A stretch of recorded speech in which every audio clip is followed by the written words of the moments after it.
क्या आपने कभी सोचा है कि एक दिन धरती पर रहने वाला सबसे कमजोर प्राणी ही पूरी दुनिया पर राज करेगा? उस समय ना इंसान की कोई पहचान थी, ना इतिहास, सिर्फ जंगल और खुले मैदान थे।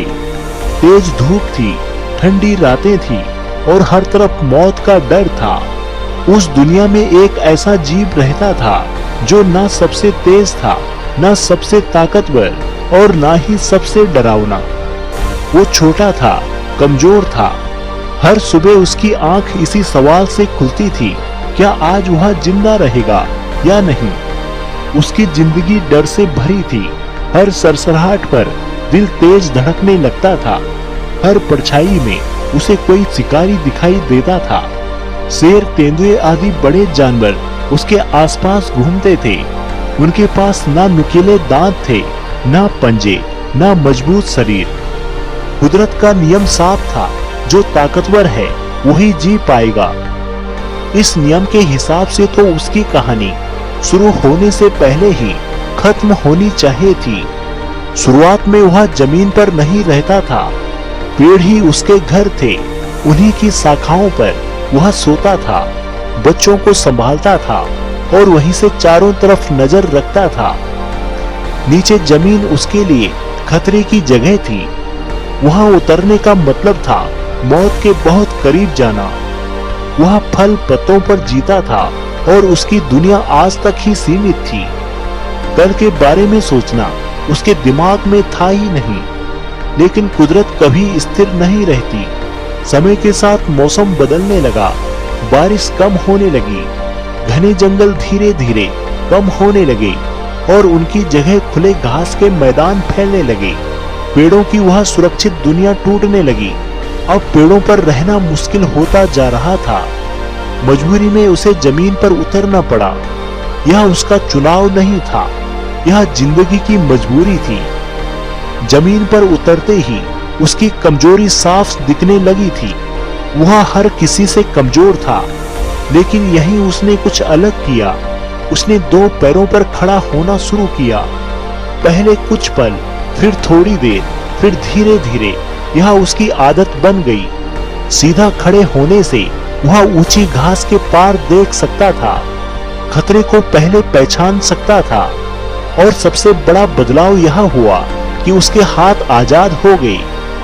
अब हाथ सिर्फ चलने के लिए नहीं, वे काम करने लगे थे। एक दिन उसके हाथ में एक पत्थर आया, फिर दूसरा। दो पत्थर के टकराने से एक पत्थर टूट गया और उसका किनारा तेज हो गया। उस तेज किनारे से उसने मांस काटा। यह कोई बड़ी योजना नहीं थी, बस जरूरत थी। लेकिन यही छोटी सी चीज इतिहास की शुरुआत थी। अब वह सिर्फ इंतजार नहीं करता था। पत्थरों से उसने हड्डियां तोड़ी, मज्जा निकाला, ज्यादा ताकत पाई। अच्छा खाना मिलने से उसका शरीर मजबूत हुआ और धीरे धीरे उसका दिमाग भी बड़ा होने लगा। फिर एक दिन आग उसकी दुनिया में आई। आग पहले दुश्मन थी, वह सब कुछ जला देती थी। उससे जानवर ही नहीं, वह खुद भी डरता था। लेकिन उसने देखा आग से गर्मी मिलती है, आग में पका खाना ज्यादा अच्छा होता है। उसने आग को अपने पास रखा। शायद पहले जलती लकड़ी से, फिर धीरे धीरे उसे संभालना सीख लिया। अब रात अंधेरे और डर की नहीं रही। आग की रोशनी में लोग इकट्ठा होने लगे, खाना बांटा जाने लगा, इशारे, आवाजें और रिश्ते बनने लगे। समाज की शुरुआत यहीं से हुई।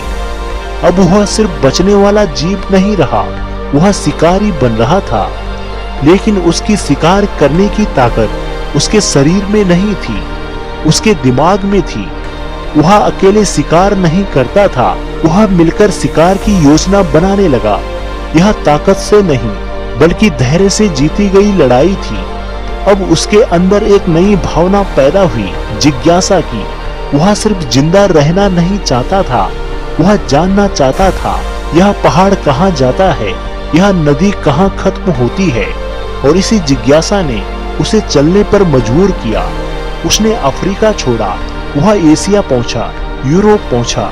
हर जगह नई चुनौतियां थी, नए मौसम थे, नए खतरे थे। लेकिन उसके पास दिमाग था, औजार थे, आग थी और सबसे बड़ी बात सीखने की क्षमता थी। वह हर जगह खुद को ढाल लेता था। समय बीतता गया, वही आदि मानव बदलता गया। उससे और बेहतर और समझदार इंसान पैदा हुए। धीरे धीरे वह खुद खत्म होते गई, लेकिन वह असफल नहीं हुआ, क्योंकि वह आधुनिक मानव बन गया। उसकी सोच, उसकी आदतें और उसके औजार सब हमारे अंदर जिंदा रहे। आज जब हम आग जलाते हैं, औजार बनाते हैं, मिलकर काम करते हैं या नई जगह जाने का सपना देखते हैं, तो असल में वही आदि मानव हमारे अंदर बोल रहा होता है। वह कमजोर था, लेकिन हार मानने वाला नहीं था, और उसी जिद ने इंसान को जन्म दिया। हेलो दोस्तों, अगर आपको यह वीडियो पसंद आई हो तो कृपया हमारे चैनल को सब्सक्राइब जरूर करें व हमारी वीडियो को लाइक व शेयर करें।